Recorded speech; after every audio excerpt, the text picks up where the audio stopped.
శ్రీ పొట్టి శ్రీరాములు నెల్లూరు జిల్లాలోని రాపూరు మండలం కండలేరు జలాశయం సందర్శనకు ఆదివారం బయలుదేరిన వైఎస్ఆర్ కాంగ్రెస్ పార్టీ నేతలను పోలీసులు అడుగడుగున ఆంక్షలతో అడ్డుకున్నారు. సోమశిల జలాశయ సందర్శనంపై శనివారం ఉక్కుపాదం మోపినట్లుగానే తాజాగా కండలేరు సందర్శనను పోలీసులు నిలువరించారు. దీంతో పోలీసులు వైఎస్ఆర్సీపీలకు మధ్య తోపులాట జరిగింది. కూటమి సర్కార్కు వ్యతిరేకంగా నినాదాలు చేసిన వైఎస్ఆర్సీపీ నేతలను పోలీసులు అక్రమంగా అరెస్టు చేశారు.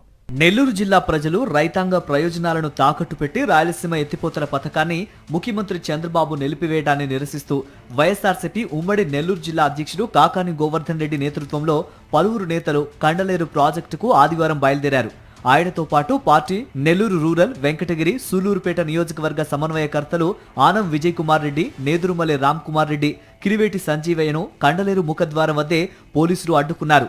మార్గమధ్యంలో Nellore, Podalakuru, Degapudi, Kandaleru dam main road వద్ద బారికేడ్లను అడ్డుపెట్టి నిలువరించారు. రాపూరు, సైదాపురం, వెంకటగిరి, కలువాయి, పొదలకూరు, చేజర్ల మండలాలకు చెందిన రైతుల్ని కండలేరు వద్దకు వెళ్లనీయకుండా పోలీసులు ఎక్కడికక్కడ అడ్డుకున్నారు. అయితే ఎలాగోలా రైతులు పెద్ద సంఖ్యలో కండలేరు ముఖద్వారం వద్దకు చేరుకొని నేతలకు మద్దతు ప్రకటించారు.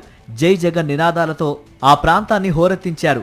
కండలేరు ముఖద్వారం వద్దకు చేరుకున్న కాకాని, ఆనం, నేదురుమల్లి, కిలివేటిని ఆత్మకూరు డీఎస్పీ వేణుగోపాల్ అక్కడే నిలిపివేశారు. 5గురిని మాత్రమే జలాశయ సందర్శనకు అనుమతిస్తామని తేల్చి చెప్పారు. దీంతో తమను ఎందుకు పంపరని పోలీసులను ప్రశ్నిస్తూ ముఖద్వారం వద్ద కాకాని, ఆనం, నేదురుమల్లి, కిలివేటి బైఠాయించారు. పోలీసులు సైతం ముఖద్వారం వద్ద భారీగా మోహరించారు. Nellore rural DSP Ghattamaneni Srinivasarao, Atmakur DSP Venugopal పర్యవేక్షణలో 6గురు సీఐలు, ఎస్ఐలు అదనపు బలగాలతో నేతలను నియంత్రించారు. ప్రాజెక్టు సందర్శనకు 50 మందికి అనుమతి ఇవ్వాలని కాకాని డిమాండ్ చేశారు. పోలీసు అధికారులు సస్సేమిరా అనడంతో 4 గంటల పాటు ముఖద్వారం వద్దే నేతలు బైఠాయించారు. తుఫాను ప్రభావంతో వర్షం కురుస్తున్న వైఎస్ఆర్సీపీ నేతలు ఏ మాత్రమూ తగ్గకుండా అక్కడే బైఠాయించి ఆందోళన కొనసాగించారు. సుమారు 4 గంటల పాటు బైఠాయించిన నాయకులు ఎంతసేపైనా అక్కడే ఉంటామని వెల్లడించడంతో రైతులు వర్షాన్ని దృష్టిలో ఉంచుకొని షామియానాలను తీసుకొచ్చారు. అయితే వీటిని తొలగించేందుకు పోలీసులు యత్నించడంతో తోపులాట జరిగింది.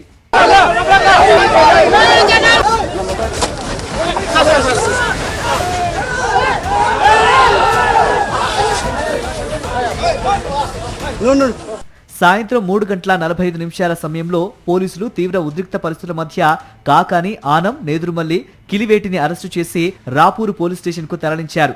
ఈ సమయంలో కాకాని, కిలివేటిని లాక్కెళ్లేందుకు పోలీసులు యత్నించడంతో కార్యకర్తలు అడ్డుకునే యత్నం చేయగా తోపులాట జరిగింది. ఆ తర్వాత నేతలను వ్యక్తిగత పూచీకత్తుపై విడుదల చేశారు.